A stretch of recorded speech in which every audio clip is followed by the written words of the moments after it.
Congratulations for taking ownership of your financial plan by tuning into the Federal Employee Financial Planning Podcast, hosted by Mason and Associates, financial advisors with over 3 decades of experience serving you.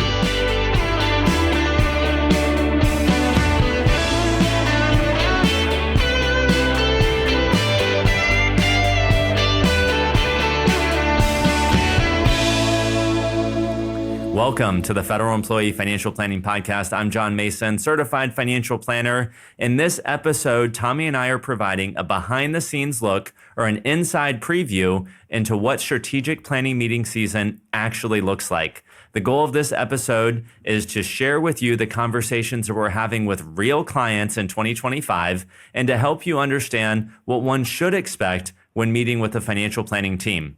Spoiler alert, the conversations do not revolve all around investment performance. We've discussed strategic planning meeting season in the past, but in this episode, we're going to share specific conversations from 2025 that we're having with real clients today. We'll briefly discuss the process around strategic planning meeting season because ultimately having a process is the first step in providing value to clients. Unlike many content creators, we're financial planners first and we do this second. In each episode, we share real-life experiences from decades of helping federal employees navigate the complexities of their benefits package in all areas of their financial plan. Tommy, welcome to the Federal Employee Financial Planning Podcast. John, as always, it's great to be here. We are about halfway, maybe a little bit more than halfway through our strategic planning meeting season. And it almost feels like it's over, even though we still have a couple more weeks to go. It's been a blast. Things are going well here. Meeting with those clients is always is so fulfilling and gratifying. And I think as we've all talked, the more we work with clients, as that relationship builds over time, it really becomes meeting with a friend. Still a lot of value, financial planning, advice that's happening in those meetings, but it's just great to get to meet with friends and talk about, their plan, what's going on in their lives, just update for each other and feel the mutual care that I know we all feel from clients when we meet with them. It's amazing how I think even after week 1, I was like, whew, we're almost through it. Like we're almost done. And it's a 6-week season for our audience. So we'll do somewhere around 400 client meetings in 6 weeks. And I mean, it's not for the faint of heart, right? Like it's a pretty intense season. And it's after week 1, when you have those first 17 meetings, you're like, okay, I can do this. And then week 2, then week 3, I think we're on week 4 now. 5 and 6 are a piece of cake. We're tired. We haven't worked out as much. We're probably not eating as well as we did before this season kicked off, Tommy. But I know I feel really good about the value we're adding. I feel really good about the conversations we're having with clients. And just as a human, sometimes I forget how much I enjoy the financial planning relationship that we do have with clients because so much of what we do every day is running the business.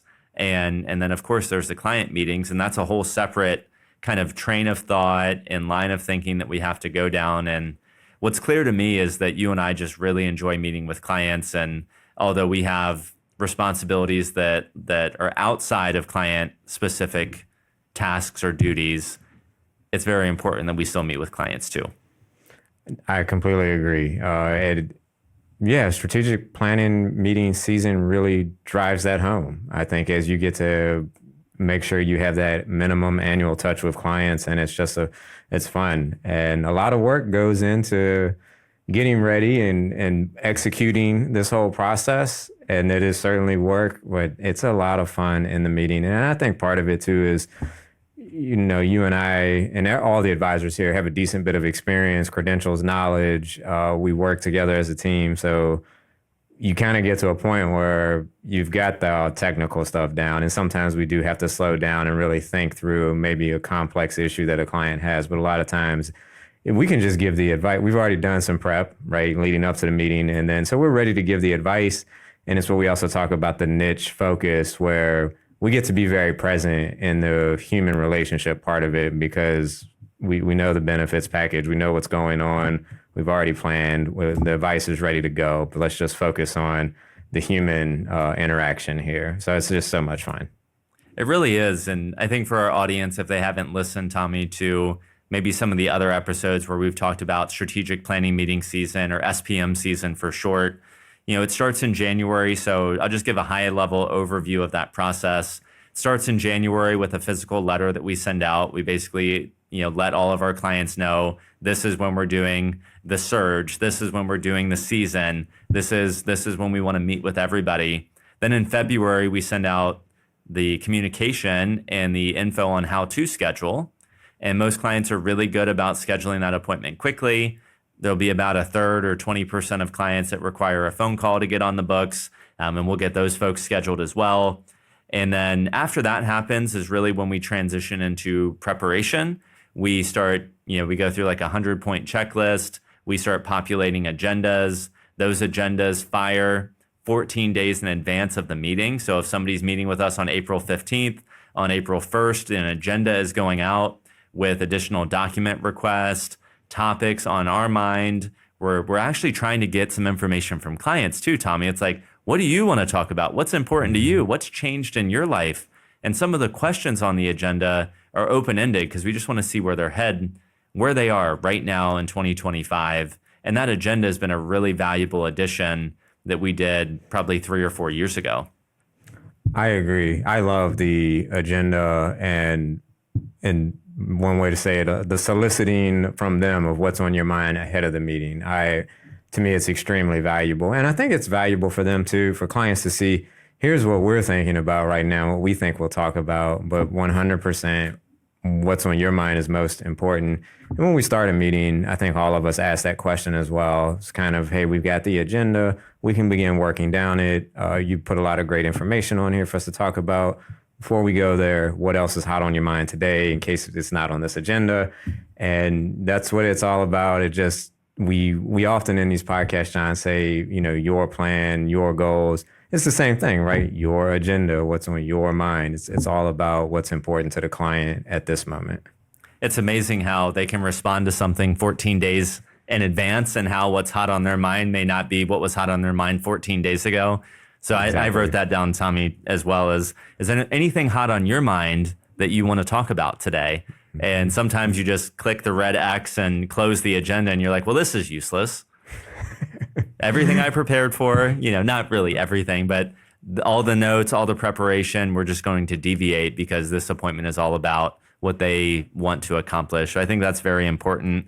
Typically hour-long meeting, 60-minute long meeting, most of the time via Zoom. We do believe Zoom is a better educational experience. It's not that we don't like our clients and don't like hugs and handshakes, but at the end of the day, we do find tremendous value in one, the convenience of meeting virtually, but two, the sharing of the screen, the facilitating of sharing information, clients at their house with their passwords. Actions. Yeah, that's what I was thinking. Action meetings.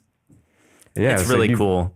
Yeah, you've probably, I know you have, we probably all have, but some example of actions, and maybe we're going to get into this in the podcast later, but the other day I helped a client cash in their Series I bonds. We had time, so it was, hey, let's go to Treasury Direct together. I'll just walk you through it while we're here, and I can even document this. I'm saving, here is the receipt of when we did it, which also shows the interest income, which now I'm updating your tax projection to reflect that interest income and see if anything needs to be adjusted from a tax planning perspective now that we did that. And I know we're helping clients either get into Social Security to pull a statement or get some information or file for Social Security or file for Medicare. So this doesn't happen in every one of our strategic planning meetings, but as appropriate, depending on the client situation, that's certainly a nice thing about these virtual meetings is being able to take a lot of actions, adjusting withholding by going into services online or DFAS or, wherever it may be. It's everybody walks away from those meetings like, what a valuable meeting. I mean, we got things done in that meeting. So I think it's fun for everybody. Rebalances of TSP or 401k, estimated tax payments are another. I've helped a couple of clients submit the Medicare reimbursement for their $800 since they're 65 and enrolled in FEHB and Medicare Part B. And we're pretty savvy audience. Like we're pretty good on a computer. Like I know Alt Tab, right? And like it's amazing that how I sound old and how the younger generation doesn't know how to use a computer as well as we do in some cases, but we know all the shortcuts and the the ways to get through the different websites pretty quickly. And clients, it's almost like clients are just more happy sometimes watching us click through websites, and our ability to just switch between screens so fast. They're like, that would have taken me hours, and we were able to do it in 10 minutes. So there is a lot of value in just being able to be the easy button for clients. How do we wrap up that meeting? We wrap it up typically within 24 to 48 hours. We will send a nice summary email that says something along these lines. Thank you for a great meeting. There's always something fun to talk about. Like, we have one client who's going to hike a big mountain. And it's like, I can't wait to hear about the training and the actual trip when we get together next year. Here's the things that you need to do. Here's the things that we need to do. Here's maybe the things we agreed on if we're making a material change. And then I don't think, Tommy, you do this, but I like a to be determined category as well, where it's like, we've discussed Social Security, but we don't really know what we're going to do yet. So TBD, when we're claiming social, or TBD, maybe we'll harvest gains or we'll do a Roth conversion at the end of the year. So I like that because it's like, we talked about it, but we're going to have a final kind of conclusion on this at some point. That's not today.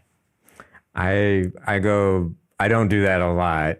I certainly make in our notes everything that's been talked about, and we also have note takers in the meeting to fill in anything we're missing there.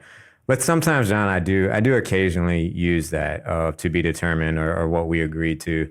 But what I always like to do is just say, here's what we certainly agreed to and the actions that need to be taken. Regardless, I've notated everything. So we'll come back to it if we say we need it to be determined. Ultimately, one of the most valuable parts of a strategic planning meeting is not demonstrating that we're intelligent, right? Like, it's nice for our clients to know that we're intelligent people and we can provide good advice. But that summary email, in my opinion, is such a big part of the meeting. Obviously, you need the warm fuzzies, you need the confidence, and we'll talk a little bit more about that the interaction provides. But at the end of the day, financial planning is about actions, and distilling an hour meeting down into 5 to 10 bullet points is very powerful.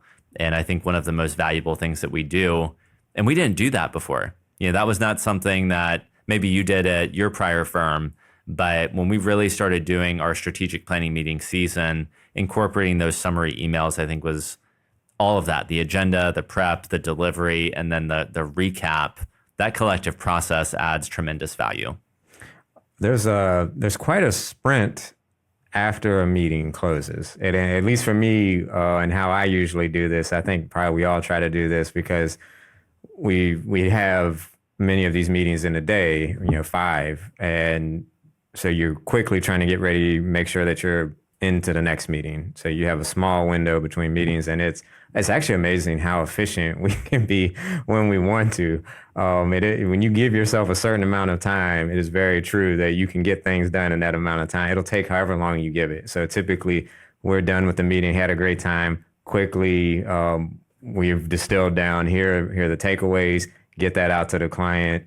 And then we're generating tasks inside our system. So we're notating everything and going through like, hey, we need to get this required distribution out. We're doing a qualified charitable distribution or a Roth conversion. So we start, putting things inside of what's called a client relationship management system. So tasks, we start putting them out there. So a lot of work all of a sudden starts getting kicked off. A lot of it doesn't have to be done immediately, but it's all getting put in there with the date that we need to readdress this, which could honestly be months away. It could be in the fall that we're coming back to something, but those tasks get generated, email goes out, and then we circle up to the next meeting. So it's a fun, efficient, and we like to usually get those things done too right after a meeting if we can, just because when something's fresh on your mind, I mean, you can move quickly and make sure you capture it all versus coming back a day later and trying to remember, like, here's what my notes said, and I think these things, but it takes you longer when you've let time elapse. So we're very quickly capturing everything in there, and it's cool. It's honestly cool sometimes to just step back and reflect of everything that can get done very efficiently and all the value in those tasks that come out of it. Well, thank goodness for note takers. Not necessarily human note takers, although audience has probably seen I write down on my notepad a lot. That's kind of how I remember things. But physical notes that we take by hand. Then those are later transcribed into the database as well as the summary email. But there's such a sense of freedom, Tommy, now that we have some note takers that come in and we get a transcription or can rewatch the meeting too. I know when we were able to implement that, the mad dash or the rush or like, I'm going to forget something. Like, have I ever had to rewatch a meeting before a summary email? Absolutely. Like, I'm human, right? And it's nice to be able to watch it at 1.5 times speed and just like jog your memory really fast on all the things you've talked about. So we love having that. And I think it's added a lot of value. We didn't prep this, audience. So today is May 8th, 2025. We're gluttons for punishment because we're in week 4 of strategic planning meeting season. And in between meetings, we're recording a podcast for you. So we hope you appreciate it. Tommy, what's your least favorite part about strategic planning meeting season? My least favorite part of it. So you've hit on, we really enjoy the meeting with clients and conducting the meeting, adding the advice in the meeting. It's probably, hopefully I'm not going to get in trouble for this. I think it's the work outside of the meetings that goes on. So there's, as we said, this process, there's a bit of lead up work to it. I don't necessarily, it's necessary, but I don't necessarily love that part of it, of having to go through some of the prep to get ready, as well as even, some of that work that comes out of it, where it's like, it would be nice if we could just go to the next meeting and not have to do anything afterwards, but that's not realistic. So some of the work that happens outside of the meeting, I guess, would generally be my least favorite part of it, but it's all necessary in how you get to that value and evolving with time. Technology is becoming better, as we just mentioned, with note takers and different systems we have in place to make it easier. And hopefully as the firm, continues to grow like we think it will grow, that will hopefully continue to take away some of those things we maybe don't enjoy doing in preparation as much. Well, I echo, my favorite part is the actual meeting. And I vacillate in my head between, do I like the pre-meeting the least or the post-meeting the least? And sometimes a pre-meeting's nice because you just put some headphones in and you just like grind out 7, 10 preparations in a day and you get really fast at it and you just know what you're looking for. And then there's the post-meeting, which is like, man, our note taker already took the notes. So I really need to make those notes, or like, do I really need to go in there and kick off that task? So I think I actually struggle the most with the post meeting. But if I had to weigh like what was more important, the pre or the post I think is more important in some ways because that's where the client leaves with the value. But then again, if you don't do a good job on the pre-meeting, the client and you've got egg on your face, you walk up and you're not prepared and the client's like, we pay you a lot of money and you showed up unprepared for this meeting. That's not exactly professional. So I guess my takeaway is we're not allowed to have a least favorite part, even though we do, because all 3 parts are very integral. The beginning, the middle, and the end are all necessary to achieve greatness. Naturally, as humans, we're gonna struggle with some part of that process. And so it's just kind of fun to think about. And Tommy, I want to call out our operations team. We've got Bobby Mason, Acine, Kelsey, your executive assistant, Miss Jordan, who has done a wonderful job. When we surge, they surge, and they're fielding clients or fielding calls. They're making sure clients are taken care of. They're facilitating all of the wonderful ideas that we came up with. Open a new account, do this transfer. We couldn't do it without them. So ultimately, we provide the advice, but our team helps us execute. And like we said earlier, the execution is so important. So long intro, but I think that was fun. Hopefully the audience liked it. Let's just talk quickly about, you mentioned closing I-bonds. That's a conversation that we've had in 25. Can you elaborate? Why are we doing that this year? What's the conversation you've been having with folks? Yeah, so I-bonds have 2 components to it. One is a fixed rate. That's for the life of the bond that you hold it. And then there's the variable rate that's tied to inflation. When we originally got excited about I-bonds, I think it was probably back in like the end of 21 and into 22 when inflation was really kicking off. And consequently, I-bonds were earning, 7%, then 9%, and then they kind of came back down to 7%. And so they were at attractive rates for a while. However, when those ones that were issued at that time, they had a fixed rate of 0. So all you were getting was that variable rate. Well, what's happened is inflation, while still, I think, still elevated, it's not accelerating at the pace that it was when those were first issued. So the variable rate is down to like maybe 2%, give or take, fluctuating around there. And there's a fixed rate now that seems to be at 1, a little over 1. So if you go to Treasury Direct, you'll see like, oh, they're paying like 3.5%, 4%. That seems pretty good. It's like, well, that's new I-bonds. If you go look at your I-bonds that were issued in the past, it's 1% less or a little bit more than 1%. And then we think about, well, hey, we've got CDs, money markets, bank, other cash vehicles out there are doing better than those I-bonds are at this point. And so it's just a conversation of, hey, this was great when it happened, when we did it. It's kind of begun to outlive its usefulness. We can continue. I don't usually feel passionate like, hey, client, you've got to get out of these now. But it's just, hey, I'm not as excited about these as I used to be. I think you can do better in a bank account if you like. And most clients usually agree. Or there's some goal in life that's come up where instead of taking a distribution, now the I-bonds can come out and, help fulfill that goal. So that's I think the kind of the premise of that conversation. Agreed. Conversations I've had around it have been similar. You're replacing a bathroom, you're going on vacation. That's a good use of the I-bonds right now to do that. Secondly, was the interest rate is not that competitive. Third, I don't care how high the interest rate was on I-bonds. It maybe was like one of the coolest things that we help clients do for a little bit of money that created angst, actually, because the Treasury Direct website's not great. And then learning how to navigate it isn't a wonderful experience. And then if you don't navigate far enough into the system, it just shows that you bought a $10,000 bond and it doesn't show any growth. You've got to click like 7 times to find out that you actually made money. So clients are like, why did I even do this? This website stinks.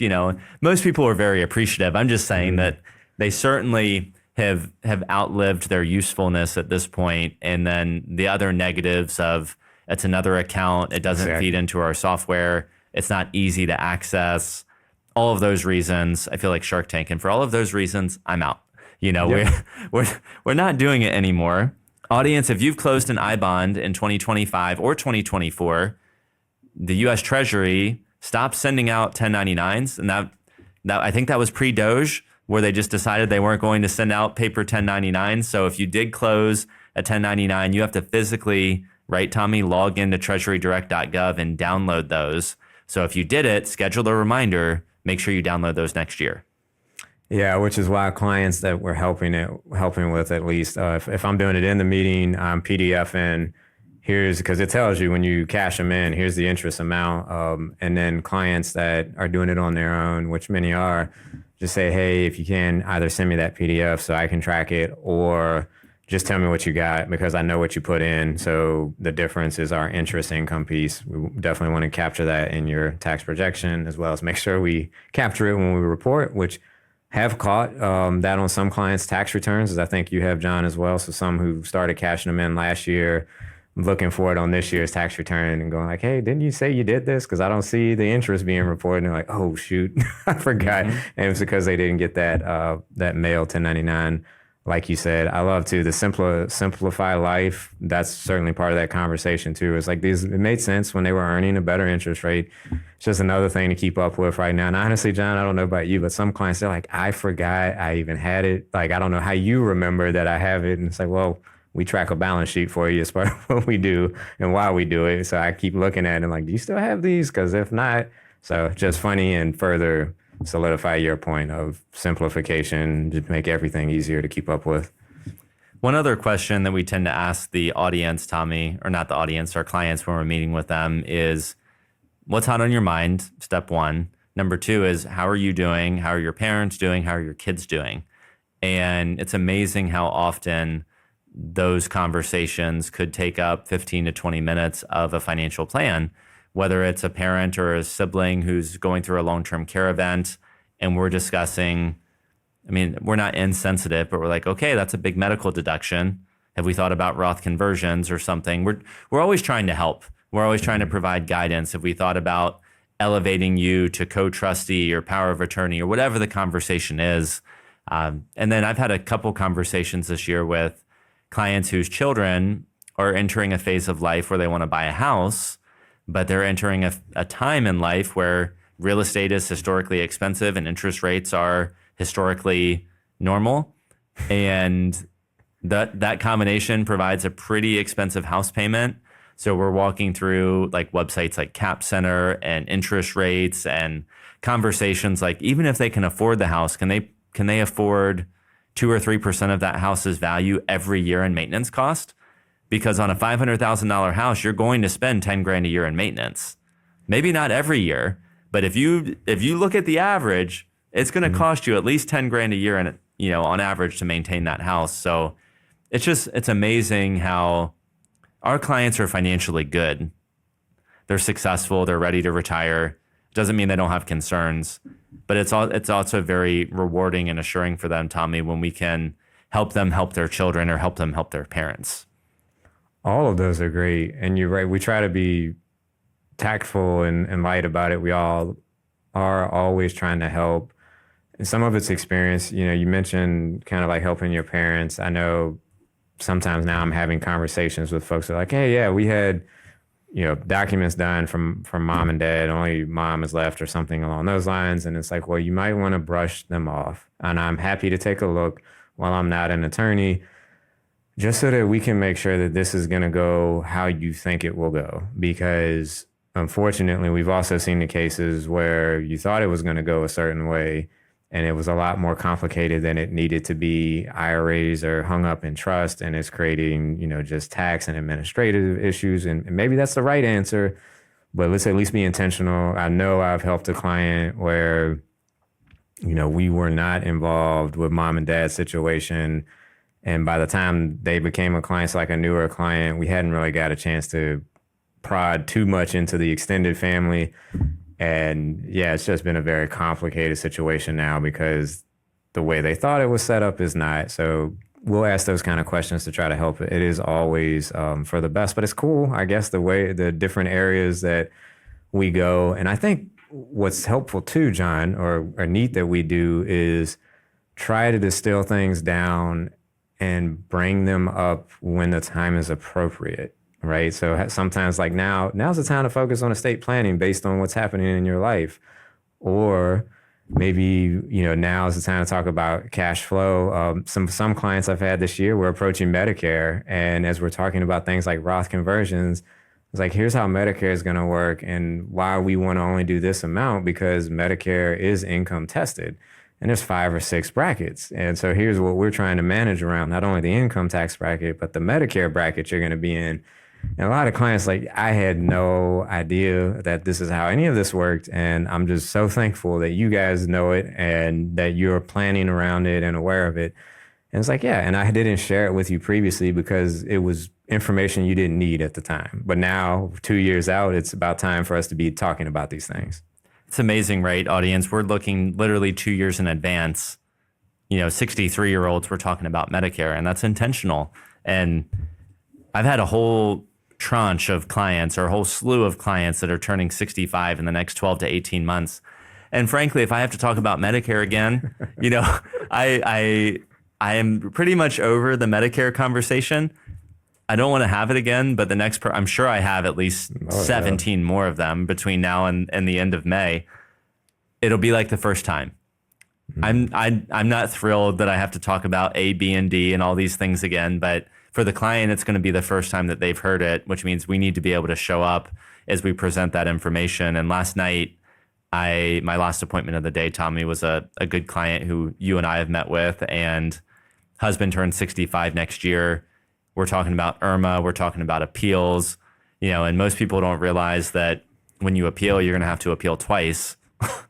There's at least a lot of our clients end up appealing for multiple years.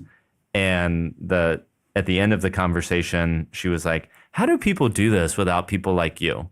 And I said, I don't know.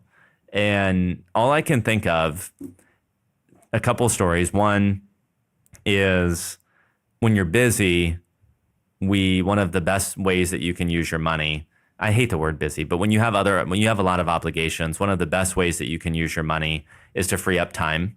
Exchange your money for time, or exchange your money for resources and knowledge. And that's what clients are doing when they pay us, because they don't want to go down the rabbit hole. They don't want to do all the research.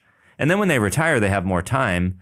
But do you want to be traveling and vacationing and having fun, or do you want to do this research? Most people are wanting to outsource the thinking, not the decision making. I had to outsource the other day a new outlet for my well pump so I can water my grass. I know I can put a new outlet in. I literally just do not have the time between a sick child and strategic planning meeting season to go put an outlet in. I just don't have the time in my day. So yes, outsourcing is great. Exchanging your money for time or knowledge or resources is helpful. And we mentioned, Tommy, that we want to share conversations that we're having. And yes, audience, we're bragging about us a little bit, but another client I met with yesterday, her husband recently passed away, and we're going through that experience, which is hard. We have to show up on a human level. And then, as crazy as it sounds, Tommy, it's like, okay, well, we've met you here on the emotional side of things. Your husband was alive for 3 months this year, and you're still married filing jointly. So now we need to get together at the end of the year and talk about what that means, because next year you're single. Those are hard conversations. And we ended that with an email that said, thank you for showing up and being so gracious and kind and meeting me where I am. But then she also, as we were leaving the call, she was like, I tell everybody that I have a guy.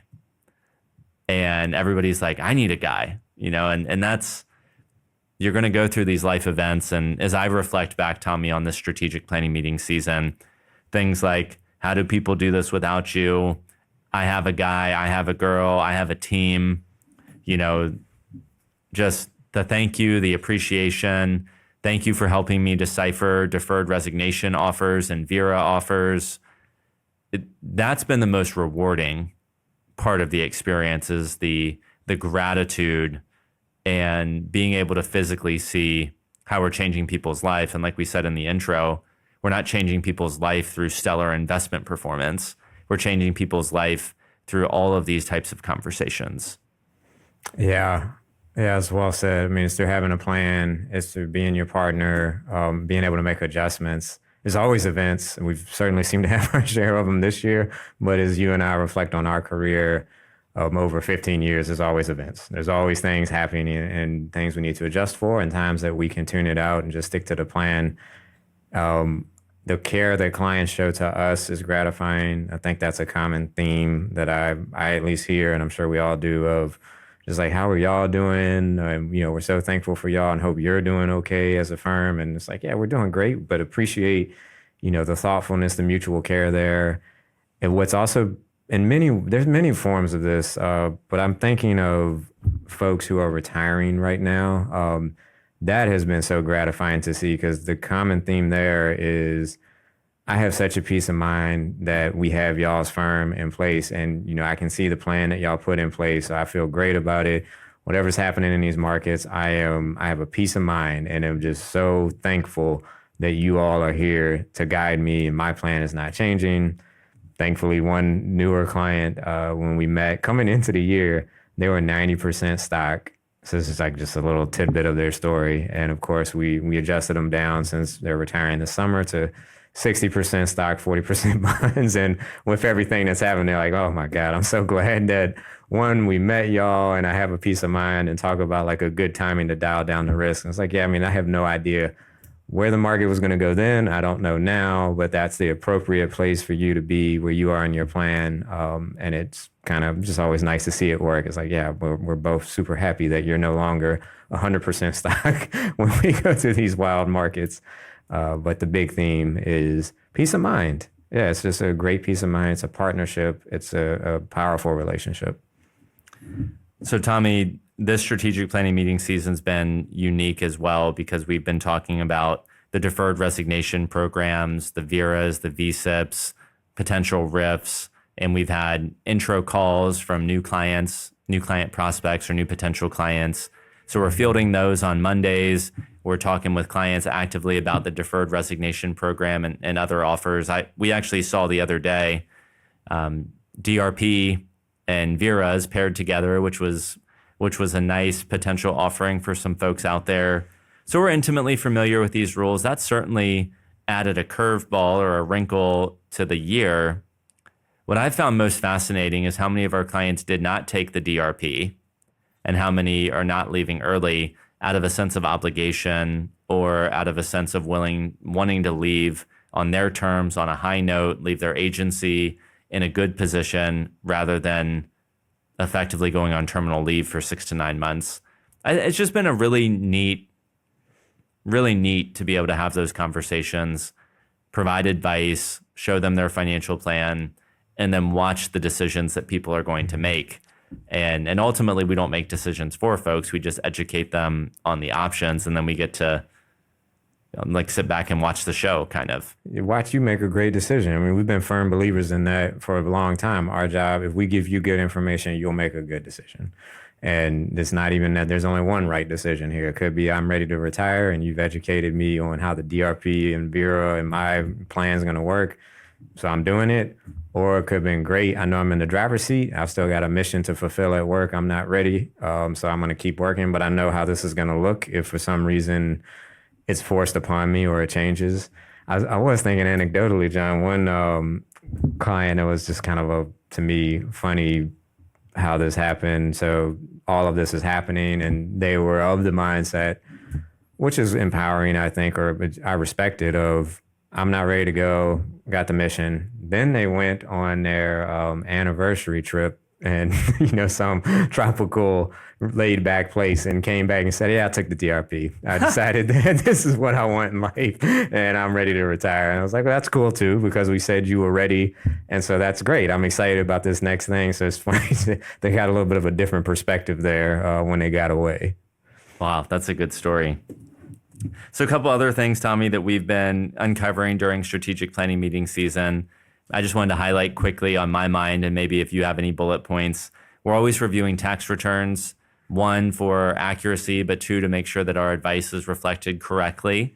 And, we find stuff every year where Roth conversions are reported as normal distributions, which leads to no 8606.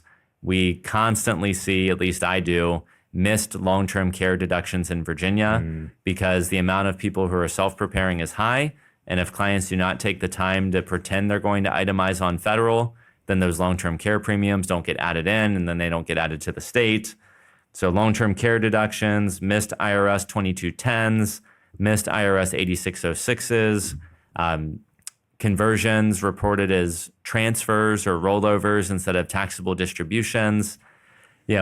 Surprisingly, QCDs I'm not seeing any. Get missed. Yeah. Oh yeah, QCDs missed. Which surprisingly, is no audience. military. No military deductions being missed. Well, that's been good. Yeah, so typically once it's in the system 1 year, it kind of clues you in to look for it in future years. But the QCDs, sometimes we throw acronyms out. So I want to clarify, that's qualified charitable distributions, tax-free distributions from an IRA to a charity such as a church or a nonprofit cause. You have to be 70 and a half or older. It's a great tax. It's one of the most tax efficient ways to give, but similar to so you don't get anything on long-term care premiums. You pay to a tax form to tell you to deduct it. You just have to know. Same thing with these QCDs. You're just going to get a normal 1099-R showing a distribution. You have to know to say that this was a charitable distribution to report it correctly on the tax return. So same thing with a Roth conversion. It just shows up as a distribution. You have to know that this was a conversion to report it properly. So yeah, we catch all those things. I mentioned on a prior episode, still amazed, one of the tax returns I reviewed that was professionally prepared missed a pension that had been in existence. So I don't even know. It's one thing when it's okay, the pension was new this year, but when it was on there last year, I don't have a clue how we missed it. But I guess the main theme is we absolutely review the documents we get. Now, right now, during this season, as documents are coming in, I am telling some clients hey, I haven't had a chance to look at that yet. I will when, my schedule opens back up and everybody understands that, because they'll say this was my fault, Tommy, because I should have had this to you months ago, like you requested. And so I was late getting it to you, and it's understandable your schedule's full right now, but we review what comes in, whether it's tax returns, estate documents, investment statements, you name it. We are digesting it. We'll come back with anything we notice that needs any observations that need to be shared. Thank you for also hitting on charitable giving. I thought that was a good point that you threw in there with the QCDs, and donor advised funds are still a topic of conversation. This year is a little bit unique, Tommy, with tax planning in that we don't really know what we're working with yet. We're in 2025. As of 5/8, right now, May 8th, TCJA is still set to expire. We do not know what the tax code is going to look like yet in 2026. So it's been a little bit of an interesting conversation around what if Social Security became tax-free, or what are the brackets going to look like? There's no action yet, but we fully anticipate an episode in action based on whatever law or budget reconciliation process happens. When we have details, we'll share them with the audience, we'll share them with clients. But charitable giving has been one of the things where it's like, let's just kind of put a pause on donor advised funds right now, or like gifting highly appreciated securities until we know what we're working with. So that's always a big thing. From a tax perspective, I know you do this too, is we're looking at 2025 and 2026 at the same time as often as possible. So that way, if we're making tax withholding adjustments for this year, I'm at least trying, and I know you do, trying to see like, are the changes I'm making this year also good for next year? Mm-hmm. You know, and if a withholding change, for example, is good for next year, but leaves us a little short still this year, I'll still make that change and then just ask the client to do a one-time estimated tax payment. It's like, how do I what's the least amount of work possible for both me and the client to get where we need to go, rather than always chasing our tail every year. So that's been something fun. Same. Specifically unique to this strategic planning meeting season. Audience, you probably heard, we physically help people apply for Social Security and Medicare. Well, there's an entire population of our client base whose Social Security changed this year with, you know, the wonderful Social Security Fairness Act that came out that eliminated windfall elimination provision and government pension offset.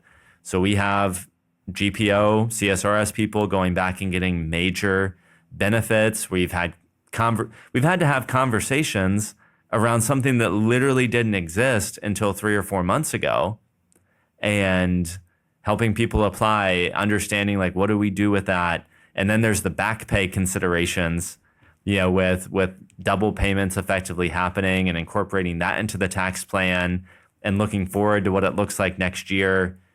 What a weird year. What a weird year it's been from a tax planning perspective. It's always something. Yeah, this year's got its uniqueness, but there's certainly always something. And whether or not withholding you'll have it if you're falling under the Social Security Fairness Act, it seems like if you were collecting and you already had them withholding, they'll withhold on the retroactive payments if that applies to you. If you weren't having anything withheld, I don't believe they're going to withhold on anything retroactive unless you tell them. I was thinking anecdotally, a funny thing, a client, I guess you say a young CSRS client of ours, had to be like towards the tail end of it. As I was going through this again with them, retired NASA, formally subject to GPO. It's like, yeah, so now you're going to get half of your wife's Social Security when she files, and she hasn't filed yet. So we have to wait for that. And at that point, yours will be freed up. You'll get half, subject to whatever age we're taking it for you. But this wasn't the case. Now it is. That's great. But the funniest thing that the client says is like, you sure? I get half of hers, even though I never paid anything into it. And it's like, well, that's one of the things we've talked about with this whole quote unquote Fairness Act. But yes, you get half of her benefit now. It's a good story, Tommy. And it also, I wrote down trust in Mason, and what I was thinking there is we've helped these clients, specifically the GPO clients, apply for spousal benefits. And we've had a number of applications be rejected from the Social Security Administration. They're like, you don't qualify for benefits. And we're like, yeah, we know. We didn't apply for our benefits. We applied for spousal benefits. And then Then they go back in and they apply the next day after being declined. And then they get a welcome. Thank you. Please come down to the office and show us your marriage certificate so we can provide you your spousal benefits. So it's not, the Social Security Administration has done a wonderful job, in my opinion, figuring out how to do all of this in the midst of all the chaos, but it's not perfect. And if you are a GPO person who's no longer a GPO person, who's been rejected for something, chances are, or there is a potential that rejection was wrong. And that's one value that we provide, is helping decipher some of these really complicated government letters. For example, Tommy, yesterday, this is from a VA disability perspective, a client went up from a 50% rating to a 70. So her monthly pension went from $1,300 to $2,000 from VA disability. And it was back paid to January of 2024. And the letter was like, paid $1,300, amount withheld $600, new benefit $2,000 or something. And the client was thrown for a loop. They were like, what do you mean withheld? Like, am I not going to get it? I'm like, I don't know why it says amount withheld. It should say amount not paid, right? Or amount we shorted you. And the government, the VAs, they're notorious for sending out cryptic letters that don't make sense to a lot of people unless you've lived in this and can quickly digest it. So just fun story. Yeah, you're absolutely right. I'm even thinking it's not even just, it certainly is the government many times where it's cryptic and confusing what we're reading and trying to decipher. But it's not just that. I had a client with who's done some nonprofit work and was rolling over their 403B. And then, so that's the nonprofit 401k equivalent. And after we rolled it over, they're sending me statements. They're like, this thing seems to say that I've still got money over there that they didn't roll because it was held for future hardship distributions or something. I'm like, that doesn't make any sense. So anyway, I go through it and I was able to decipher. It's like, this is just an oddity of their system where they were saying you would have been eligible for a hardship distribution, but they rolled all the money over because you were eligible for a normal rollover. But yes, sometimes these things are just very confusing and probably helpful to have folks who know this world and see these letters. Same thing with estate documents, right? Where it's just, we know what to look for most of the time to help you decipher and understand what's happening there. For sure. I guess quick, Tommy, on investment performance. Investments are a tool. They're necessary. We have to have them to achieve some of the goals that we're trying to achieve in retirement. So yes, we cover investment performance, audience. On average, it's probably about 5 minutes of the overall conversation. How did we do last year? How are we doing this year? Generally speaking, the sentiment is maybe very is too strong. The sentiment is negative. We don't have a lot of clients right now who are itching to buy things or itching to spend a lot of money. With the situation that's going on in the country right now, people are nervous. So we're holding our money a little bit closer to the vest than we have previously. Clients are very happy to see the performance numbers because the news is scary. But when you break down what a 60-40 portfolio has actually done in 2025, it's not half bad.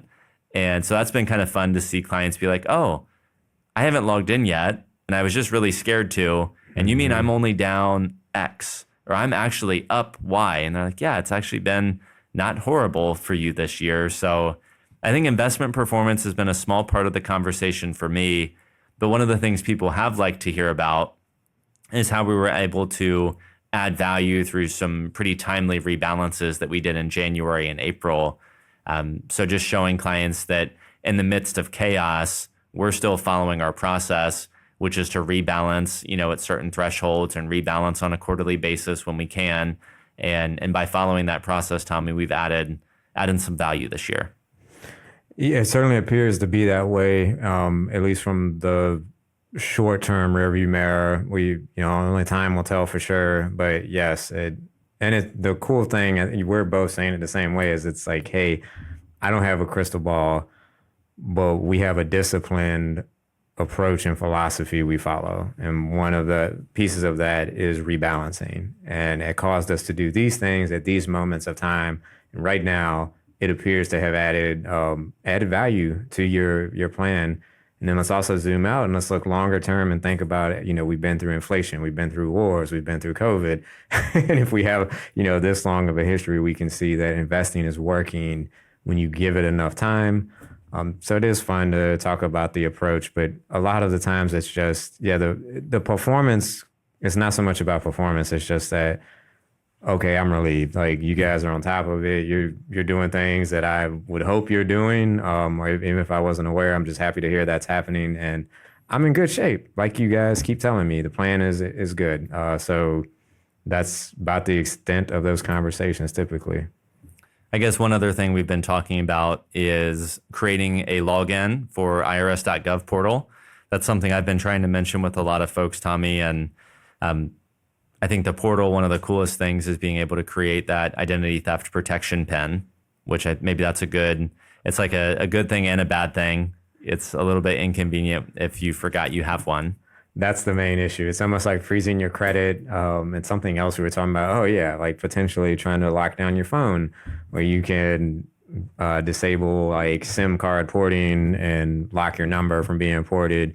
All like cool proactive things to do that philosophically I agree with, but there's like caveats, right? We have to remember to go unfreeze our credit. We have to remember when we file our tax return to use that identity pin, or we're going to get a reject. And by the way, the pin changes every calendar year. So if you did this last year, don't use that pin. Even if you thought it was for this upcoming year, you got to go grab the newest one. So good stuff, but always just like a little bit of little asterisks to remember things about. So I guess break from the conversation on strategic planning meeting season. Hopefully the audience enjoyed kind of hearing or maybe having a sneak peek or inside look at the conversations we're having. Let's just quickly, Tommy, acknowledge the fact that we've seen some proposals. So again, audience, today's May 8th. This is going to release in June or July, this episode. So we're fully aware that things could change by the time we release this. But Tommy, we've seen some pretty big proposals that would change federal employee benefits for folks. And one such proposal would be increasing the FERS contribution from 0.8% for like old federal employees up to the new level of 4.4, which there's a whole tranche of federal employees who are already paying that contribution rate too. So that's one proposed change.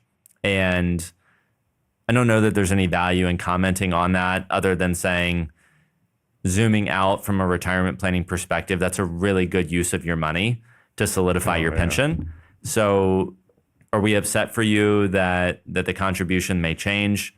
Yes, that stinks. It is a really good use of your money, and having a pension is better than not having one. And if this is a way that we can shore that up, then it's insulting and it's frustrating, but it's not a bad thing, and it's still a really good return on your investment dollar. What are the other proposals we've seen? Yeah, just going back to the 4.4 for a second.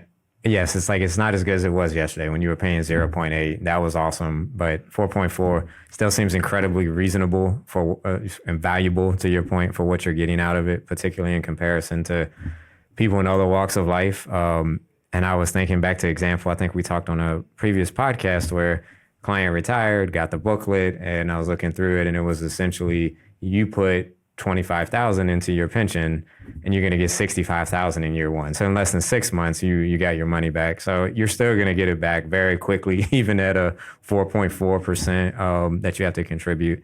And this appears to all be tied up in the tax bill that's going to come, right? So we're hoping to have some tax clarity on income tax planning soon-ish, we hope. And in addition, somehow federal benefits are getting wrapped up in this bill, as this big, beautiful bill as they're framing it. So we've got the contributions, medical premiums, FEHB premiums was like a potential, but it seems like that kind of got watered down to where they more or less just want to verify that you are indeed eligible. Kind of almost sounds like doing an audit of the system. There were talks about switching to a voucher system. That appears to be off the table. Another one, particularly for our early retirees, John, right, is the supplement and some potential changes there. Yeah, so the way the FERS supplement, our understanding of how this has been proposed is that we would eliminate the FERS supplement for normal FERS, and we would keep the FERS supplement for Law enforcement, air traffic controllers, or people who have a mandatory retirement age, typically around 57. So first supplement would stay there. That's also called the Social Security annuity supplement. People call it a variety of different things. But for most folks, it's a 5-year gap that helps you have an additional pension from 57 until 62 when you would otherwise be eligible for Social Security. The proposal as it's written, our understanding, would eliminate that for new retirees not existing.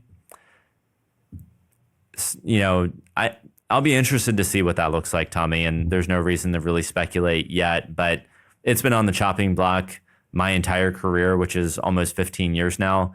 So will I be surprised if it goes away? Yes, because we've been talking about it for 15 years. Will I be surprised if it goes away? No, because we've been talking about it for 15 years. So it'll just be interesting to see how immediate and also how it impacts people who are going out on DRPs and et cetera. It just feels like, personally, the supplement change should not go into effect until at least 2026. With all the VERAs and the VSIPs and the DRPs this year, it just would feel insulting for it to happen this year. And phased in would seem better, or at least delayed a year or two. Yeah, particularly people who are imminently planning on it. That's the issue I think that we see, or if you've drawn up a plan and to have, no grace period of adjusting your plan essentially for that seems a little harsh. I don't know the numbers off the top of my head, but I don't know that it's the biggest bang for the government's buck either to get rid of it. I guess it's trying to normalize it more towards the private sector of just saying this, nice benefits and we need to shore up the system, costing too much, et cetera. But it doesn't seem like you get the biggest bang for your buck there.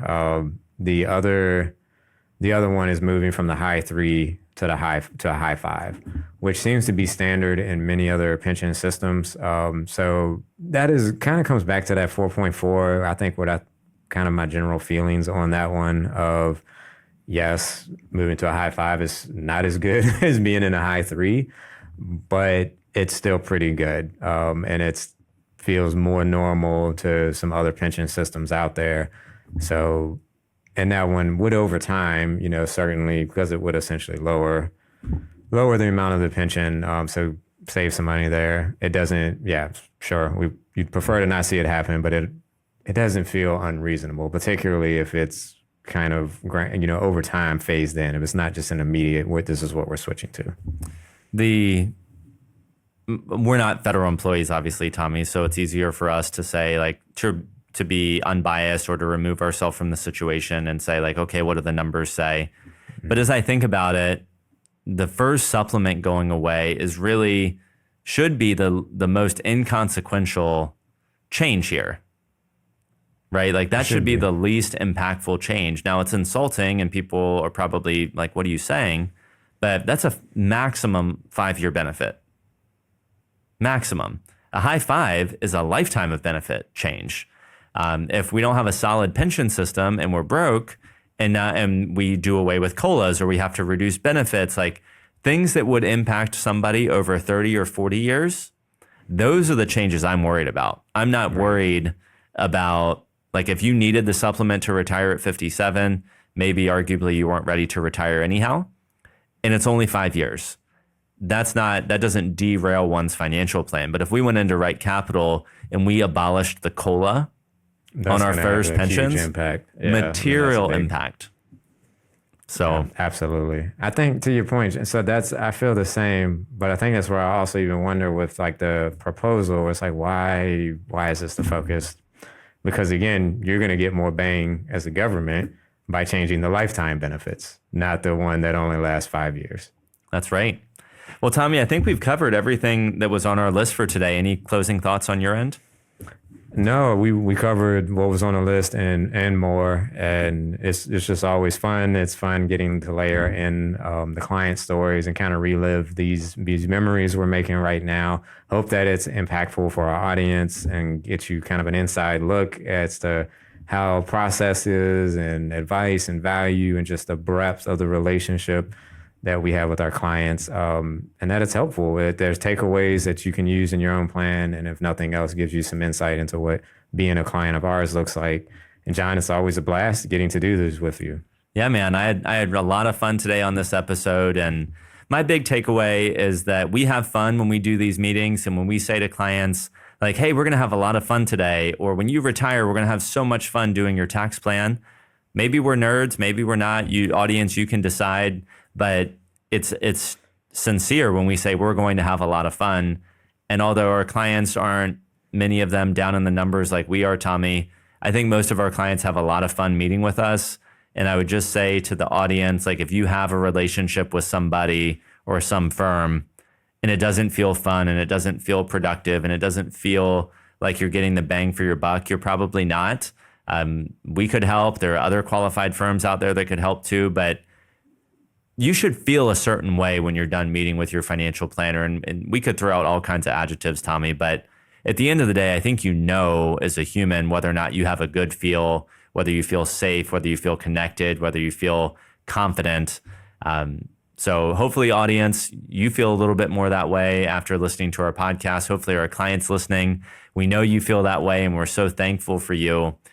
Folks, thank you for being a part of another episode of the Federal Employee Financial Planning Podcast.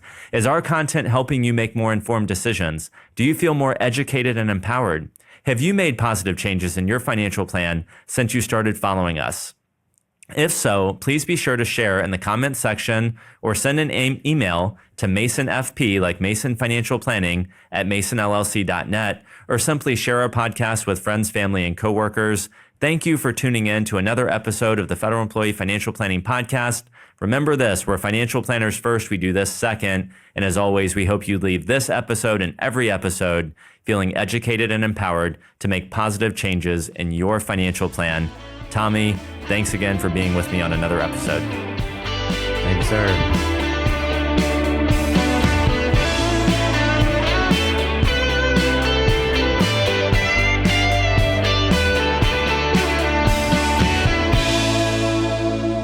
The topics discussed on this podcast represent our best understanding of federal benefits and are for informational and educational purposes only and should not be construed as investment, financial planning, or other professional advice. We encourage you to consult with the Office of Personnel Management and one or more professional advisors before taking any action based on the information presented.